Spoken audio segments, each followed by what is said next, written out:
A Cimisa é especialista no desenvolvimento de equipamentos para classificar, padronizar e tratar todos os tipos de cereais. Os padronizadores de semente da Cimisa garantem um plantio forte, saudável e rentável, enquanto a mesa densimétrica da Cimisa assegura padrões elevados na qualidade da sua produção, gerando mais resultados para a sua lavoura. Cimisa, uma boa safra começa com uma semente de qualidade.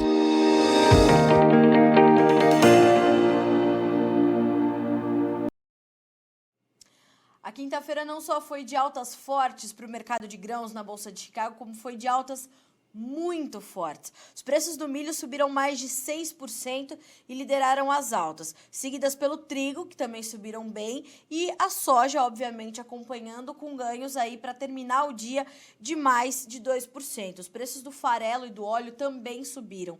E a gente agora vai entender esse movimento, principalmente depois das baixas recentes que foram registradas no mercado futuro norte-americano, e entender o que esse mercado ainda nos reserva diante de tanta volatilidade. Não é isso, Eduardo Vanin? Boa tarde, seja bem-vindo ao Notícias Agrícolas nesse dia importante para o mercado futuro norte-americano e, claro, para a formação dos nossos preços aqui no Brasil.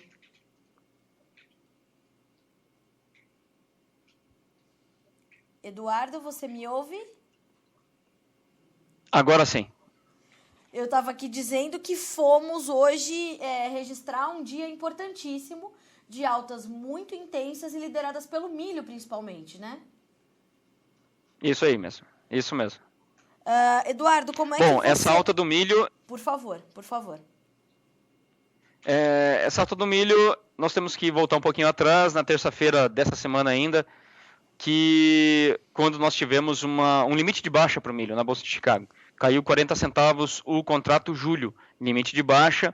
Isso por conta do clima americano, que está muito bom, mas principalmente por rumores de que a China estaria possivelmente cancelando o milho comprado dos Estados Unidos para a atual safra, essa que termina agora em agosto.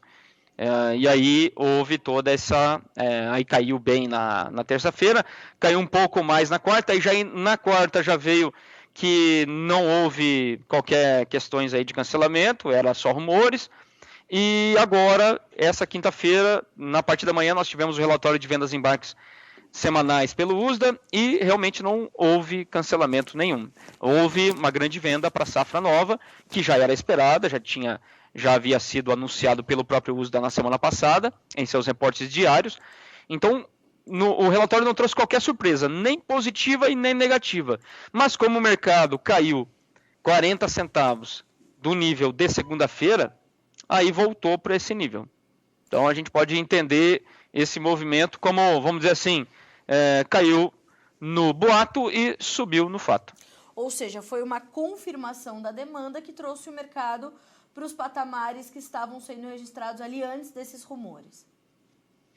Isso, mas lembrando, apesar do número hoje para a safra nova americana de milho ter vindo bastante grande, perto aí de 5.700.000 toneladas, esse número já era bastante esperado, porque ele já havia sido reportado na semana passada nos reportes diários.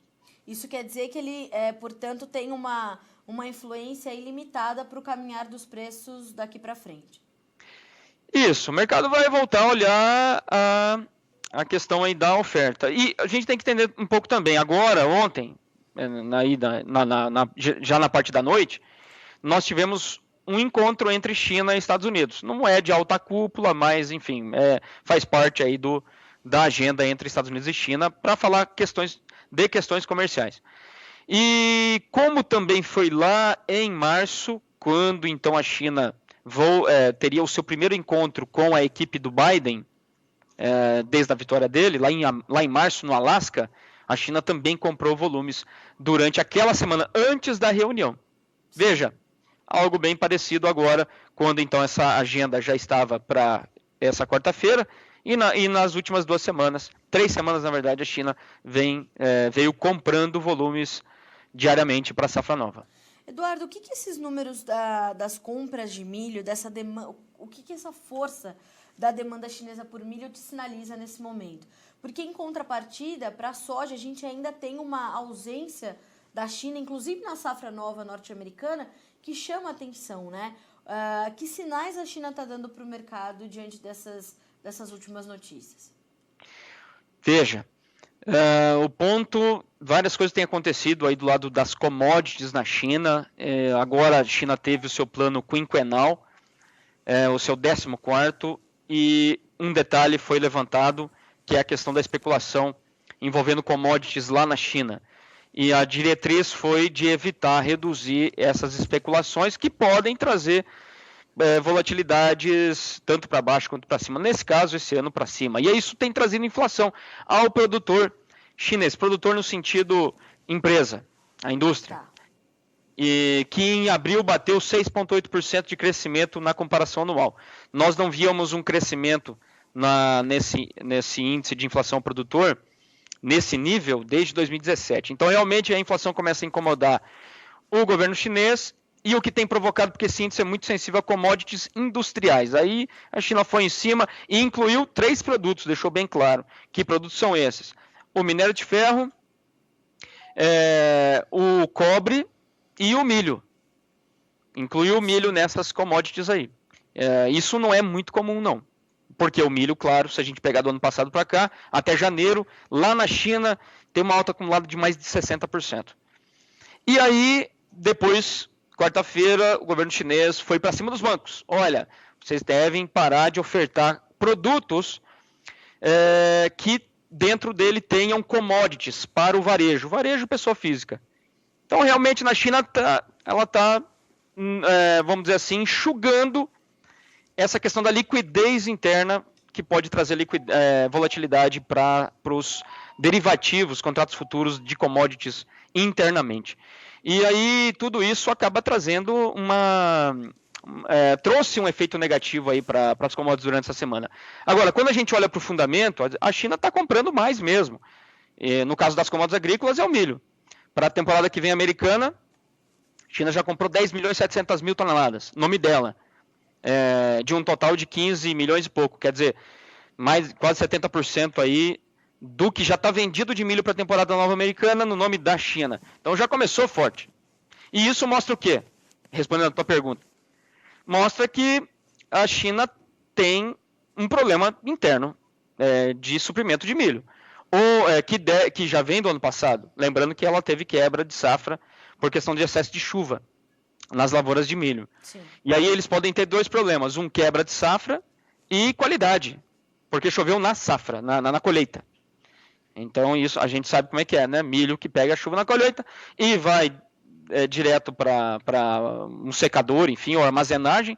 Aí ele acaba tendo um problema de aflatoxina, micotoxinas, que para suíno, que é o forte da China, é um problema. Claro. E ao mesmo tempo, essa menor demanda por soja já é um reflexo daquele posicionamento do governo pedindo que, de fato, as indústrias, dependendo menos do farelo de soja, diminuíssem a utilização do farelo nas rações? É isso que já começa a pesar ali para a demanda chinesa ou ainda não? Veja, Carla, o indício é forte. Eu não poderia dizer que sim. Certo. Mas a gente tem uma combinação. Lembrando início do ano, redução da população de suíno, depois compras que continuam de cereais que tem uma proteína maior, do tipo trigo ou a cevada. Isso tudo tem substituído um pouco o uso de farelo. Mas eu acho que o que mais impacta, porque as vendas de farelo na China estão devagar, mais devagar do que o normal, é realmente o sentimento do setor de suíno na China, que não para de cair. O preço da carne lá está caindo, está nas mínimas de agosto de 2019. Tá. O preço da carne suína na China está caindo, e aí aperta a margem da suinocultura e gera um sentimento negativo. Quer dizer, aquela questão de você alongar um pouco mais, o suinocultor alongar os seus estoques, investir, reter matrizes, isso tudo acaba ficando prejudicado. Então, realmente, o que eu diria que o ponto agora não é mais zoonose, é realmente a falta de confiança do setor de suíno na China, e aí vem trazendo esse impacto ao farelo.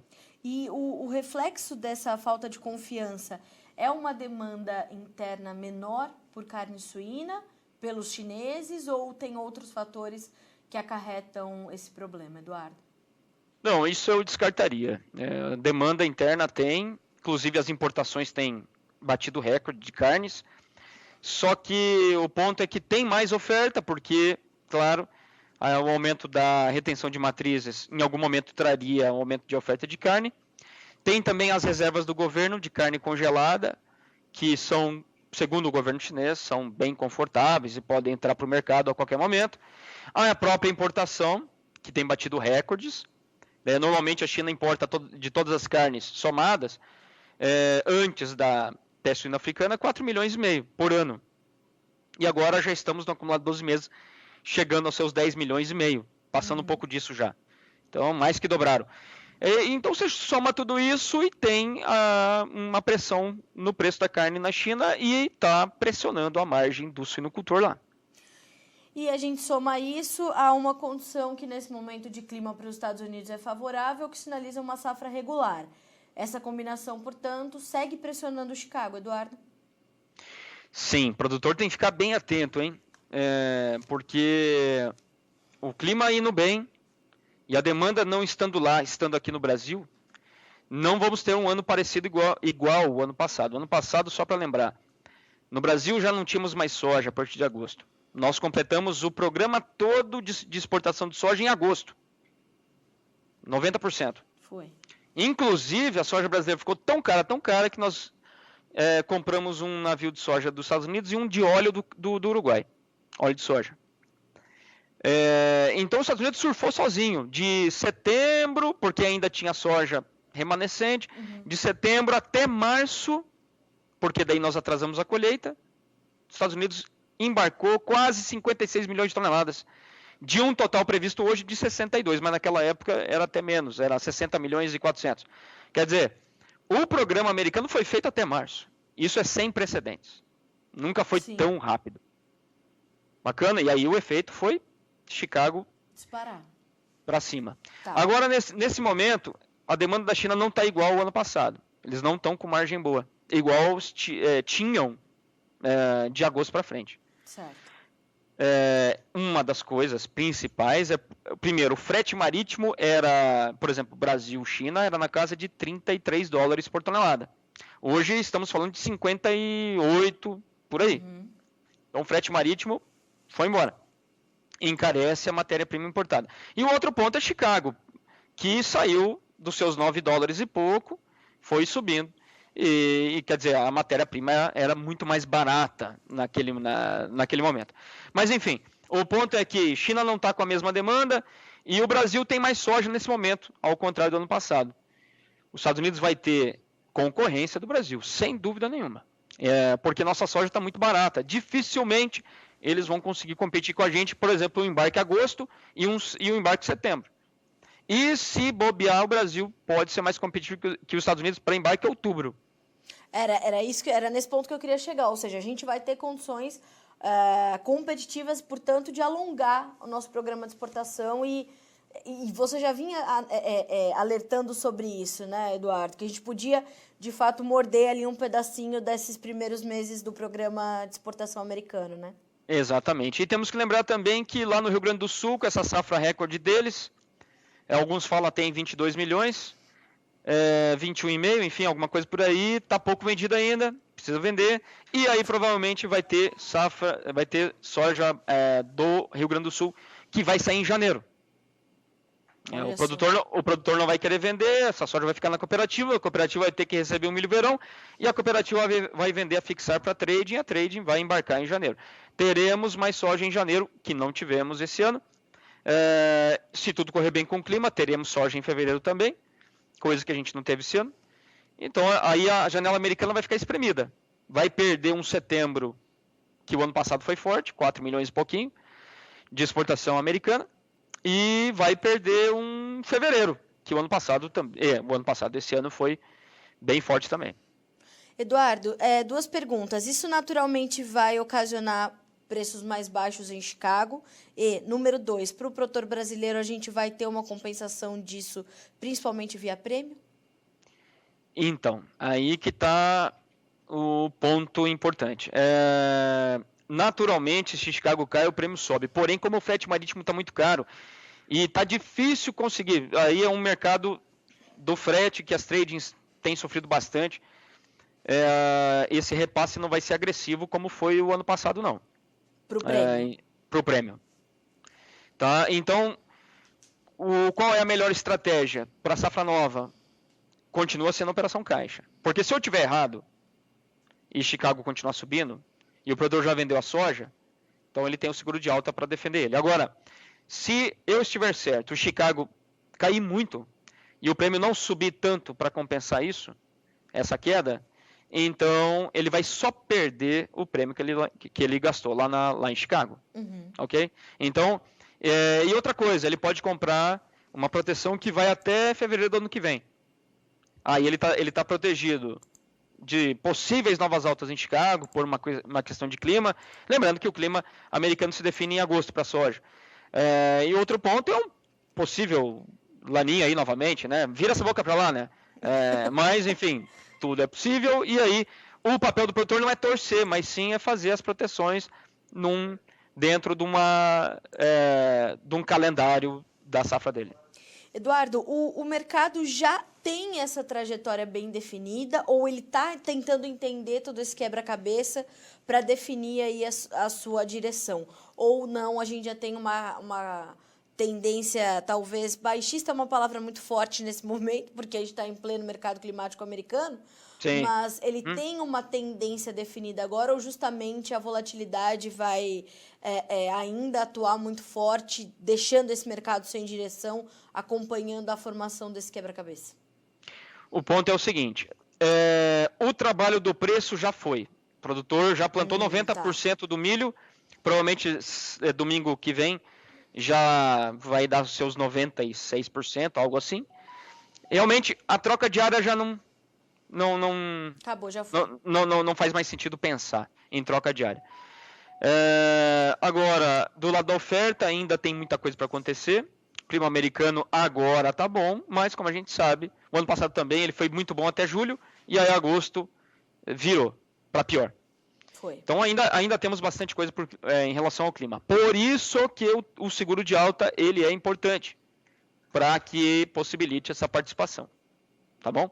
Agora, uma vez definida a safra americana, sendo ela do tamanho que for, sendo muito grande, sendo razoável ou sendo um pouco menor do que o mercado espera, aí vamos olhar para a demanda. Porque os Estados Unidos ainda continua tendo que exportar. Vamos lá, da demanda total, 48%, 49% da demanda total ainda é exportação. Então é muito importante. E aí, ao olhar para a demanda, se ela não mudar como está hoje, o Brasil mais barato e a China comprando aí da mão para a boca, aí não tem suporte. Não tem suporte para Chicago continuar subindo. Tá. Quando a gente fala desse lado da demanda, a gente tinha também uma demanda muito forte internamente nos Estados Unidos. Perspectiva de um aumento de esmagamento, o mercado de óleo bombando.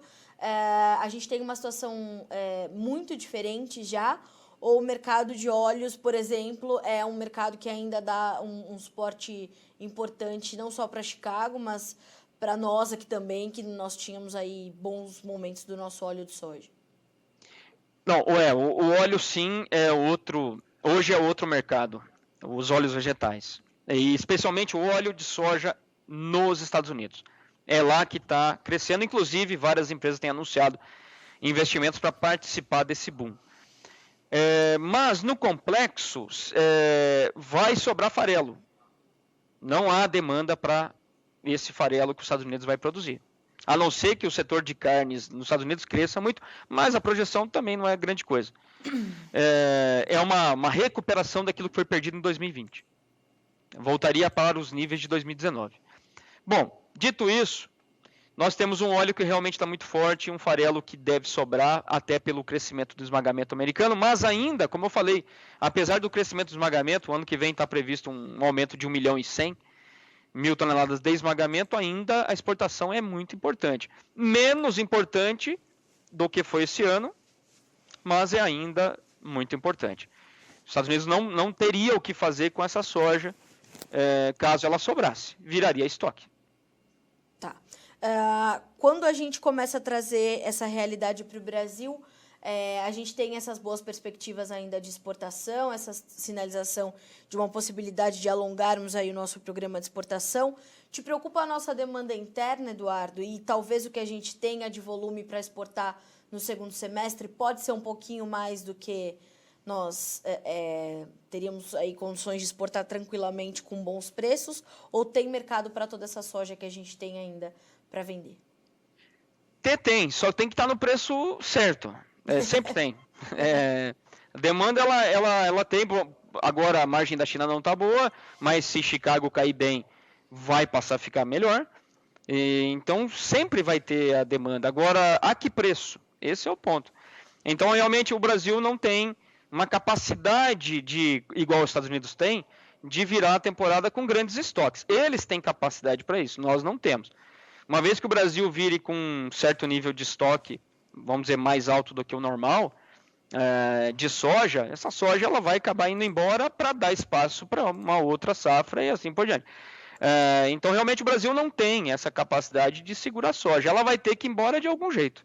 Ou via o importador pagando preço, ou o frete cai, daí viabiliza, ou o câmbio sobe bastante, daí o produtor resolve vender a um prêmio descontado, mas para ele tanto faz, porque em reais por saca ele está feliz. Alguma coisa acontece nesse tripé de formação de preço que faz a soja brasileira ir embora. Tá. Ela vai embora. Demanda nós vamos ter. Tá. Safra 21-22. Voltamos a ter negócios um pouco mais fortes, de volumes maiores, ou o produtor ainda está de olho também em todos esses fatores e está um pouco mais receoso, mais cauteloso, Eduardo? 2022? 2022. Tá travadão. Parou nos 15% aí de uma safra de 140 milhões, 141, depende do número aí. Mas parou por aí, porque Chicago caiu bem, e aí o câmbio tá nesse nível de 5,30, 5,25, o prêmio não reage, então estou observando aí, mas está travado. Postura adequada, Eduardo, na sua opinião? Eu tenho medo do dia 30 de junho. Eu tenho medo. Tenho medo de... exatamente. Eu tenho medo aí de um número muito grande de área, principalmente para o milho. Para o milho. Que é o produto que me parece que o preço fez um trabalho mais eficiente em comprar área. Uhum. Já que o milho, do início do ano até as máximas que nós vimos aí 2 semanas atrás, subiu 50%. O milho, dezembro, que é referência para o produtor americano. A soja subiu 27%, o algodão 14%. Então, realmente, o milho é o que fez um trabalho mais forte em termos de comprar a área. O milho é o que eu mais tenho medo de vir uma área muito grande. Os números do milho para esses últimos meses, todos são muito impressionantes, né, Eduardo? Ontem eu entrevistei um especialista aqui para falar de insumos, e ele me dizia que tem produtor fechando defensivo para a safra 22, 23. Hoje o pessoal de fertilizantes falando da compra de fertilizantes para a safrinha 22. Então, assim, tudo que se refere ao milho hoje, seja na China, seja no Brasil, seja nos Estados Unidos, é tudo muito intenso quando a gente olha para o mercado do milho, né? Sim, mas isso que você acabou de falar, da sua entrevista, é o que o produtor tem que ficar atento. Sim. Porque ele não é o único que está tomando essa decisão de aumentar a área. O preço está muito bom, ele já está travando, a relação de troca é muito boa, vai ter aumento de área de soja, aumento da área do milho. E no mundo inteiro, uma Austrália vai para a sua segunda safra, que não é recorde, mas é muito grande, de trigo. O leste europeu está tudo muito bom, o hemisfério norte está muito bom de chuva. A Europa está chovendo bem, o leste europeu está chovendo bem, o Canadá vai plantar mais canola, vai plantar mais cevada, todo mundo vai plantar mais. É o papel do preço. E aí, na questão dos cereais, que é o mais fácil de substituir, que hoje, por exemplo, o trigo mais barato do que o milho está tirando espaço do milho, então o produtor tem que ficar muito atento a isso. Então eu diria o seguinte, faça suas contas, principalmente para o milho safrinha 2022, tome muito cuidado, porque se a área americana vier muito grande para esse dia 30 de junho, de milho, então pode mudar bem o cenário global de milho. Porque quando a gente faz cereais. Quando a gente faz esse papel, né, quando o preço alto faz esse papel, né, Eduardo, ele certamente vai estimular também, quando ele traz esse estímulo a um equilíbrio da oferta, um estímulo à oferta tão somente, ele começa a trazer um equilíbrio com a demanda e o preço também vai se ajustar a uma relação menos desequilibrada, né? Sim, exatamente. A gente tem esses fatores essas forças que vão trabalhando ao longo do tempo. Não podemos esquecer que não só o aumento da área, mas outros cereais substituindo o milho também fazem esse trabalho. Tá certo. Eduardo Vanin, muito obrigada pela companhia nessa quinta-feira. Uma quinta-feira nervosa para o mercado, mas nada como uma análise lúcida e muito direta para a gente poder entender exatamente o que está acontecendo, sem muitos rodeios, é isso. E é preciso acompanhar agora diariamente. É um período do ano onde exige um monitoramento ainda mais forte, né? Com certeza. É isso aí. A gente vai chegando, vamos pensar no final do jogo.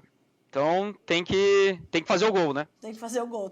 Senão, se você não fizer o gol, você toma. Tem que manter a zaga em forma, Eduardo. Isso aí. Obrigada, viu, Eduardo? Bom trabalho para você por aí, que eu sei que ainda tem muito mais quinta-feira para você. Beleza. Obrigadão, Carla, e boa semana a todos, tá bom? Obrigada, para você também. Eita, tchau. Tchau. Eduardo Vanin, senhoras e senhores, analista de mercado da Agriinvest, conosco nessa quinta-feira. Mercado hoje se recuperando dos rumores, portanto, que foram sentidos ali na terça-feira com alguns cancelamentos ou rumores de cancelamentos de compras de milho por parte da China nos Estados Unidos. Esses rumores foram dissolvidos, o mercado voltou a subir e voltou a se adequar a patamares que vinha encontrando antes desses rumores. Então, em suma, foi isso que aconteceu. Isso é informação do milho. Por isso que os preços do milho hoje dispararam, subiram mais de 6% na Bolsa de Chicago. Naturalmente, puxam seus mercados correlatos. Soja e trigo. Soja tem pontos de atenção. A China não comparece em compras da safra nova de soja dos Estados Unidos, de acordo com a apuração também da Agriinvest, por 5 semanas consecutivas. 5 semanas consecutivas. Essa demanda mais retraída por soja, o Eduardo Vanin explicou detalhadamente. Você que está chegando agora nessa entrevista, depois recupera a íntegra para entender melhor, mas está muito ligada ao sentimento de confiança da suinocultura chinesa, que está lá embaixo. Agora, a gente tem uma demanda interna muito forte, por isso que as importações de carne suína da China estão batendo recorde. Todavia, a gente tem ali uma maior oferta nesse momento, não só que começa a chegar, mas também as reservas de carne congelada da China, que mais que dobraram aí no acumulado de 12 meses. Então, a gente tem um momento preocupante ali para a suinocultura e, como bem colocou o Eduardo Vanin, não se trata de peste suína africana ou outras zoonoses, não, é o momento de baixa dos preços. Hoje a carne suína voltou a cair na Bolsa de Dalian, a gente tem preços caindo também no mercado físico, o animal, o suíno vivo na China caindo, tá tudo caindo na suinocultura, então isso já pesa. E nós já demos nos últimos dias essa sinalização de que as indústrias de ração chinesa já estão diminuindo o seu percentual de farelo de soja na ração, na alimentação animal, compensando com alguns outros cereais como trigo e sorgo, por exemplo. Então, quando a gente fala de demanda forte por parte da China, a gente olha agora para o milho. Esse momento, o milho tem mais atenção do que a própria soja. A soja, aquilo que a China está comprando de soja, ela está comprando no Brasil. Seguimos com a soja mais barata do mundo, mais atrativa, portanto, para os importadores, inclusive os chineses, e podemos, inclusive, alongar um pouquinho o nosso programa de exportações, como explicou o Eduardo Vanin, e de forma bastante competitiva. Fique atento, faça suas contas. Eduardo Vanin orientou, faça suas contas para o milho safrinha 2022, porque a gente pode ter aí, aos poucos e com o passar dos meses, um reequilíbrio do mercado, né? Uma volta do balanceamento desse mercado para que os preços também voltem a uma normalidade ou refletindo essa relação mais balanceada entre oferta e demanda. Vamos ver como ficaram as cotações na Bolsa de Chicago nessa quinta-feira. Soja fecha com bons ganhos, como já adiantamos. O julho, $15,37 por bushel, uma alta de 33,5 pontos. O agosto, $14,87, subindo 34 pontos, mais 25.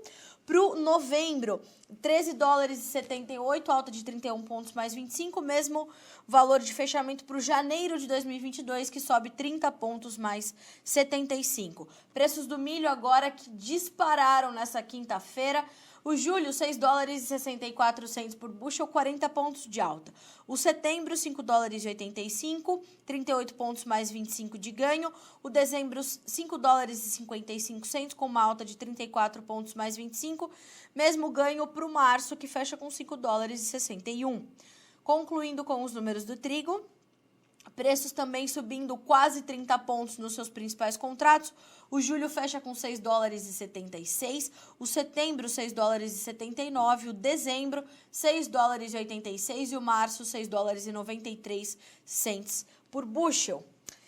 Bom, esse é o nosso fechamento de mercado, soja, milho, trigo, todas as informações por aqui para que você seja o produtor rural mais bem informado por aqui. A gente conclui aqui a nossa programação ao vivo, mas na sequência, às 17h30, tem Líderes do Agro e hoje o presidente do grupo MF Rural, Roberto Fabrizzi Lucas, junto do Marcelo Prado. Então você não pode perder mais uma entrevista importantíssima, mais uma conversa muito boa no Líderes do Agro a partir das 17h30, horário de Brasília. Nós voltamos a nos encontrar amanhã. Bom restinho de quinta-feira para você. Até lá.